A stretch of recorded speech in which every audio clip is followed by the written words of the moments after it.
Wildlife there too. This is a wild goat. They were far too comfortable with people. This is actually right next to a road. There were 2 or 3 dozen of these wild goats just walking around. And I didn't have to zoom in that much to get a picture this close.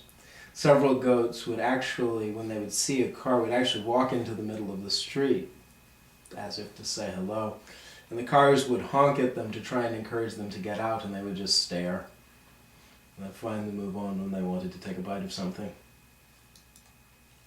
This is at the Dead Sea, the place where our group went and floated in the Dead Sea.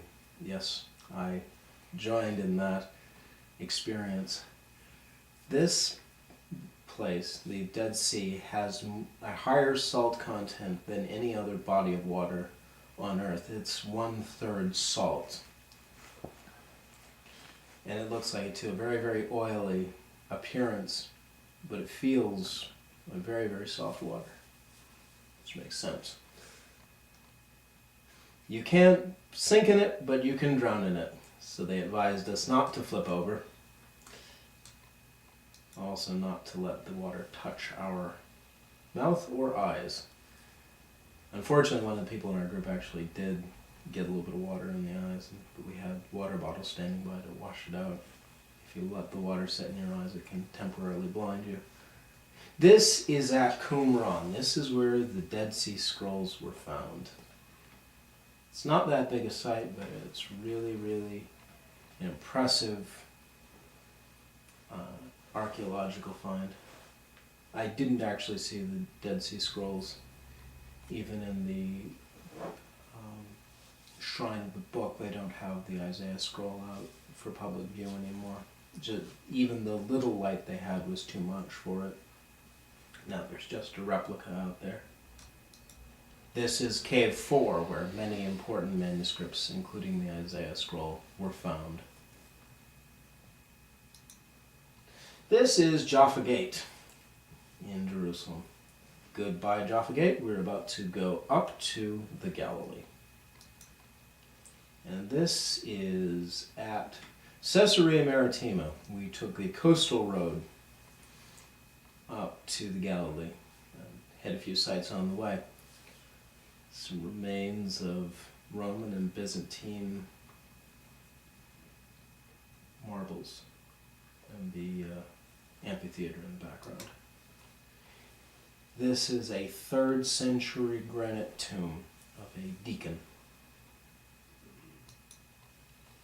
Here is the southern palace.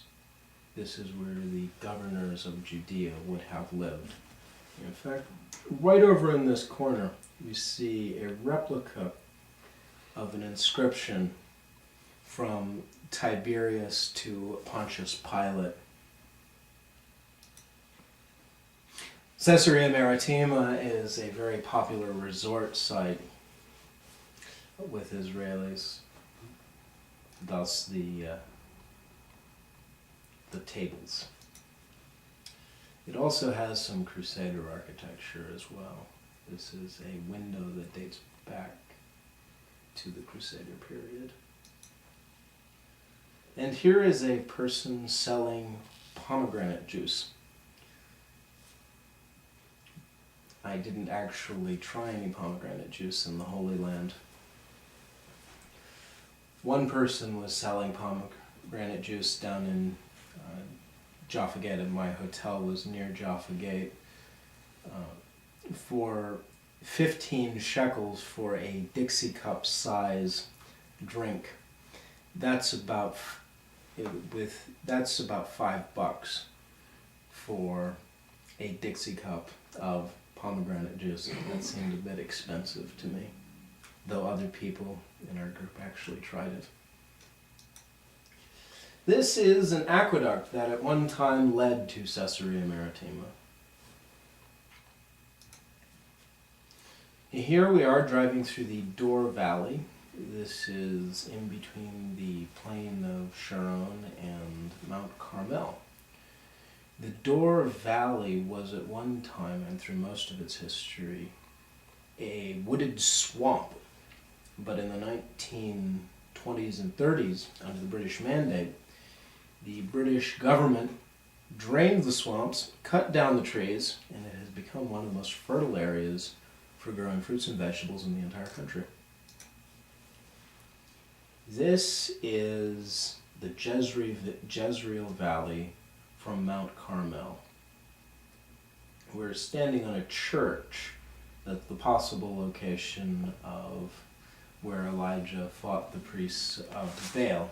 The legend dates all the way back to the 7th or 8th century AD, which means it's just 1,000 years off. Here is the church. And while we were up in the north of the country, we went to the Golan Heights. And the Golan Heights are occupied by a small heretical group called the Druze. It's a Muslim heresy. And we went to a Druze restaurant. It's had some of the best food in the country. Excellent apples up there. Here is what a tomb would have looked like that had a rolling stone in front of it. This is one of the 3 possible ways that Jesus' tomb could have been closed off. The other 2 would have been a square stone put in the door, or a stone door actually with a hinge.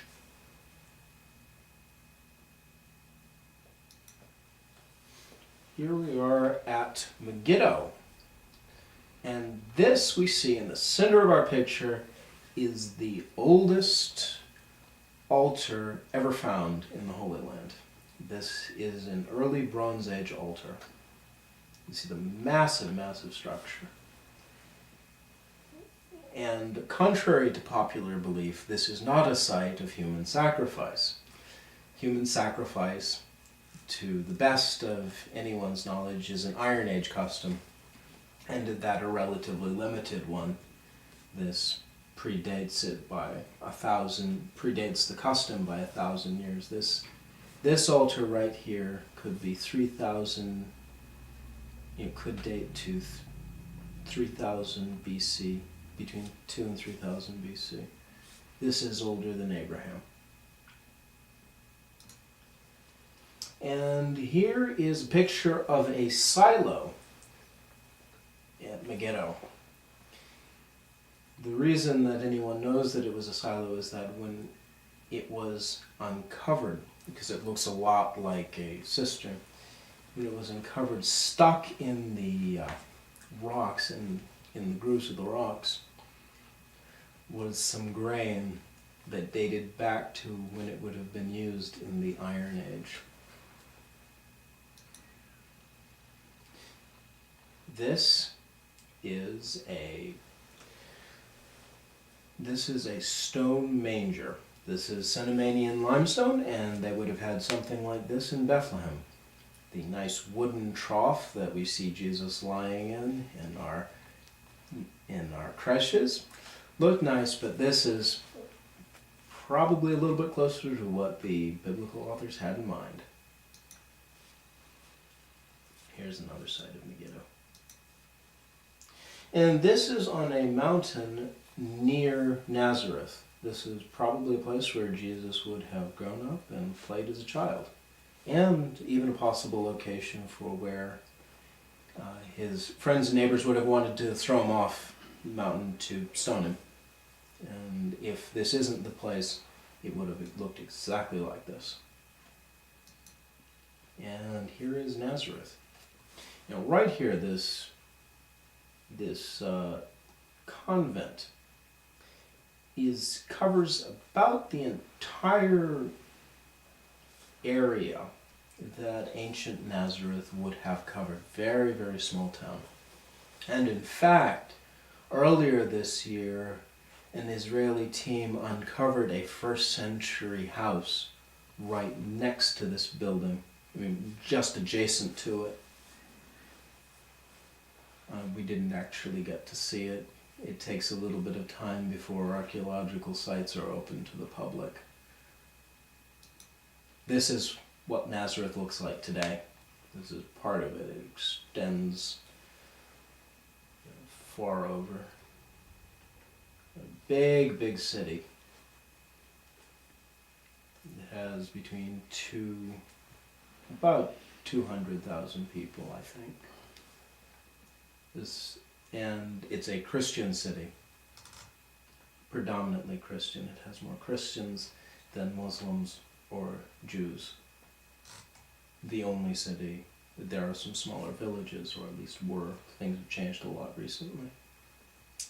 The only major city in the Holy Land to be predominantly Christian. And here is where we stayed up in the Galilee. This is at En Gev. We stayed in a kibbutz. A very nice place. Beautiful scenery. It was right across the lake from Tiberias. And right up here, this is in Bet Shan, driving up in the Golan Heights again. And right here, what you see these little stone mounds. These just field covered. There are field upon field covered with these stone mounds. These are early Bronze Age tombs. This is an early Bronze Age cemetery. Right here we see a picture of Gamla. Gamla was a major site in the Jewish revolt because it was very defensible, being built on a very steep hill with a reverse sloping cliff behind it. And this site has the oldest synagogue in the entire nation of Israel. The oldest synagogue in the world, in fact. This Gamla was taken in 68 AD by Vespasian, slightly before he became emperor. And here's our group walking down another unimproved road. This is the synagogue. This is probably a synagogue where Jesus would have taught, because he visited all the cities in the Galilee he taught. Not just in Capernaum or Chorazin or Bethsaida, but did a good journey even up at inland.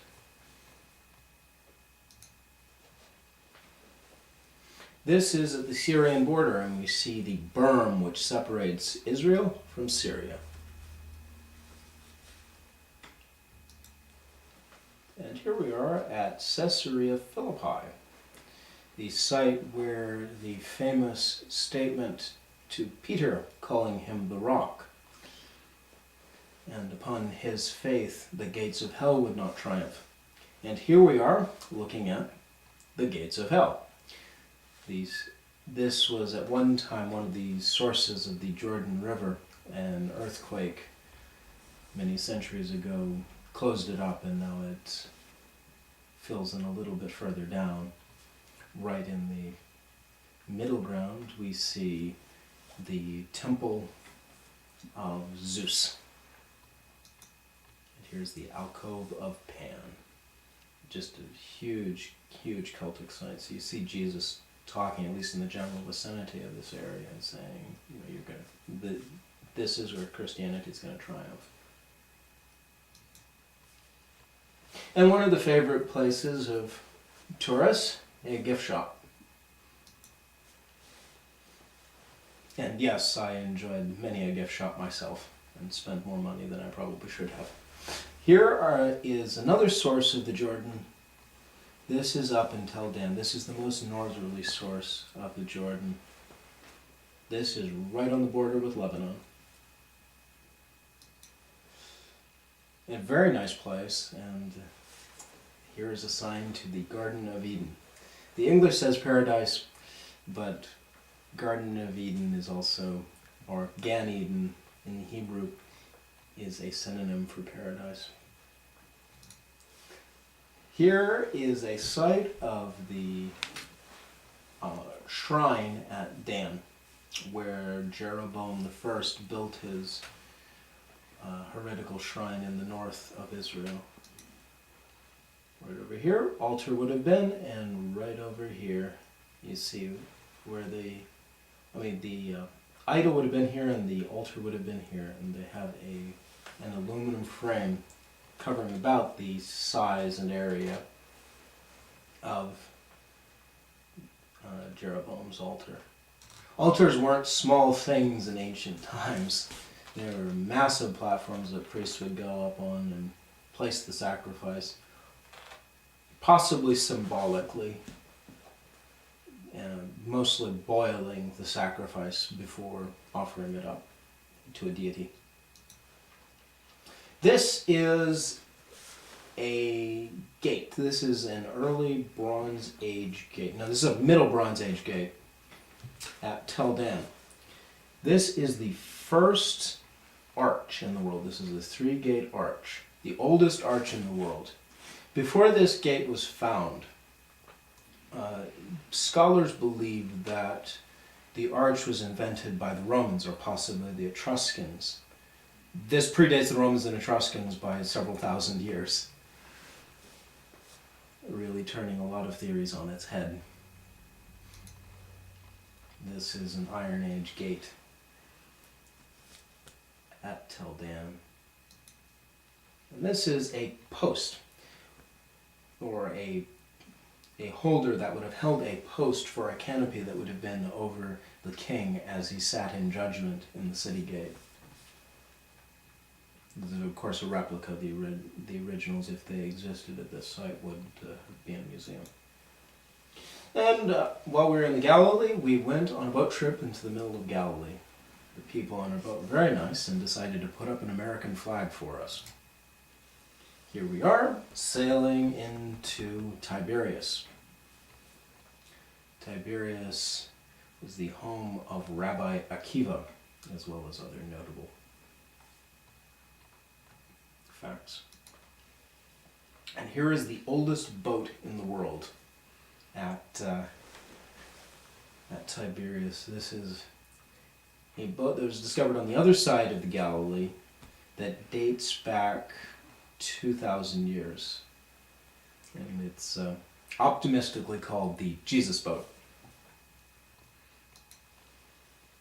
This is the White Synagogue at Capernaum. And right below it you can see the black synagogue, the Basalt Synagogue. The White Synagogue dates to the 2nd or 3rd century AD. The Basalt Synagogue would have been the one that Jesus would have taught in. Another picture of the White Synagogue. Very, very beautiful artwork. And here is the house of St. Peter. Right here you see some remains for several different eras. This ugly monstrosity you see looming into the foreground is the base of a contemporary Roman Catholic church that was built in the 1980s, after people were well unhappy with the excavations at Capernaum. Over here in this corner you see the remains of a Byzantine octagon church that was on top of St. Peter's house. And right here you see a doorway that would have dated back to the time of St. Peter himself. There are some really good scholarly articles on this site that make it very likely that this is where Peter would have lived. And here is the shore of the Sea of Galilee near Capernaum. Here's the parking lot. And bus drivers trying to resolve a traffic dispute. When we first arrived at Capernaum, very, very early, about 5 minutes before they opened, we wanted to be the first people there and get out as quickly as possible because it's mobbed. We were there about 45 minutes, maybe only a half an hour. There's just a wall of people coming. So we quickly tried to leave. When we got there, there was nobody in the parking lot, nothing. We were the only bus. When we left, there was barely room for a motorcycle. It was packed. And as a result, there was a lot of trouble of trying to get in. So bus drivers tried to solve traffic problems by getting out of their buses and arguing with one another, which helps oh so much. Here we are at Chorazin. It's a little bit easier to see what a first century Galilee town would have looked like at Chorazin. And here Jack is demonstrating how to use a donkey mill. You put the cap on the base and turn it around. Very, very similar to stuff we would see even in our own country, only about a century old. So technology, in some ways, didn't change all that much. In other ways, it changed quite a bit. Here we are wandering through Chorazin. This is one of the major towns Christ visited. And while we were at Chorazin, the rains came. Or the fall rains came. And since it was raining, we canceled our plans and went to the Church of the Heptagon, which is a possible location for where Jesus would have blessed the bread for the feeding of the 4,000 or the 5,000. Excuse me, there were signs saying both, so I'm not really sure that the people that run the church are that familiar. The legend dates all the way back to 1932. It is actually on the site of a Byzantine monastery, but there's no real clear evidence that the monastery was commemorating that event. So while we were waiting for the storm to pass, and it didn't, I took pictures of the most interesting thing in the Church of the Heptagon, namely the fish pond. So I have 100 pictures of fish. This is one of them. Here is a picture of the Sea of Galilee from Mount Arabella.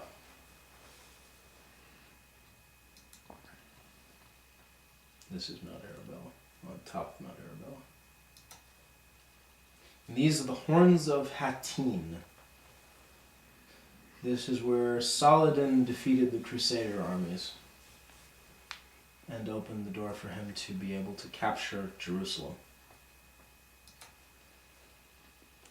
Here's a sunset over the Sea of Galilee. And this is at Zippori. This is one of the locations that the Sanhedrin moved to. It's got some really nice mosaics there. Here's an excavation at Zippori. And this is a toilet. Here is the Spring of Gideon. Down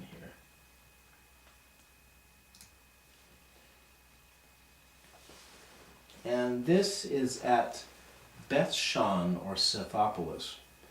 Beth Shan has some really magnificent Roman ruins. Like Pompeii and Herculaneum, it was covered over, not with volcanic ash. This was covered over with remains from an earthquake and not built on top of, so you really get to see some of the finest examples of Roman architecture in the country. This is looking into the amphitheater. This is at the bathhouse of Beth Shan. Now the main causeway. And right in the background we see the Tell. This is the ancient city of Beth Shan. And that dates back to some of the oldest settlements in the country.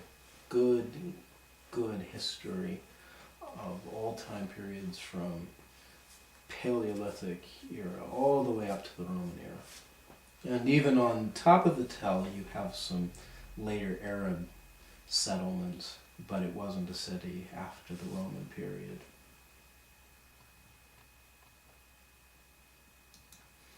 This is from the Tell looking down on the ruins of the Roman city.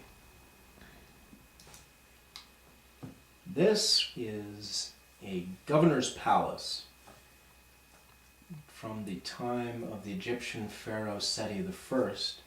During part of the New Kingdom, Egypt controlled the Levant, Canaan, and Lebanon.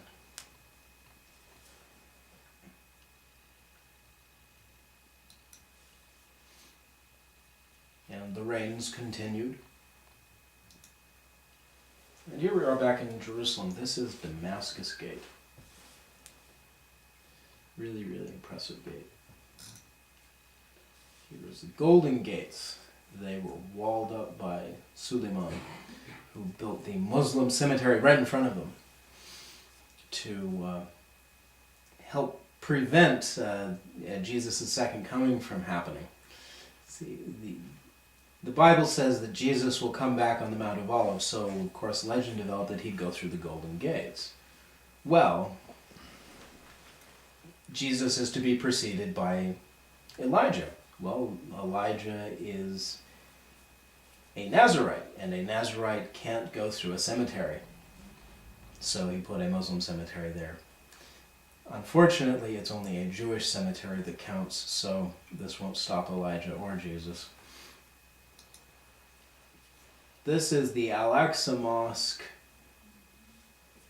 and you see some archaeological gardens right below it. The Al-Aqsa Mosque is the location where Muslims believe that Muhammad ascended to heaven and received many of the surahs that are in the Quran. Here is Zion Gate. This is where the Israelis in the 69 war first entered the Old City. This is very close to the Jewish quarter. They wanted to save it from being bulldozed by the Jordanians. The Jordanians had promised in order to keep the status quo, that if the Israelis ever tried to take the Old City of Jerusalem, they'd bulldoze the Jewish quarter, maintaining peace, through threat. The Israelis had some threats, Egypt, basic status quo. And even though the Jordanians and their Arab allies started the war, they kept their word and bulldozed the Jewish quarter anyway. This is next to Tower of David. This is near Jaffa Gate. Big, big commercial district. This is a place where they want to trap tourists. This defined tourist trap. And yes, I was trapped in one of these shops and bought an 18th century Turkish or Arab. Well, I think it's Arab or Egyptian. They told me it was Turkish when I bought it there, and I took their word for it. But well, so much so you don't take the word of anyone in the Old City in Jerusalem. You just say, "Oh yes, really, this is a genuine Bedouin knife that dates back 1,000 years. I'll take your word for it. And then, now will you give it to me for $10? Oh yeah, sure. Oh yeah, it really dates back 1,000 years. But anyway, it's more the game than anything else. It was fun to haggle with the Arabs in the Old City. This is inside David Tower. Various remains of fortifications from the Roman period all the way up to the Ottoman period. Crusader and Ulamas and Mameluke, etc., etc., etc. Abayid. And you get a good view of Jerusalem from there. I got some better ones from Mount of Olives, so didn't include in this slideshow. This is the Church of the Holy Sepulchre. Really big dome.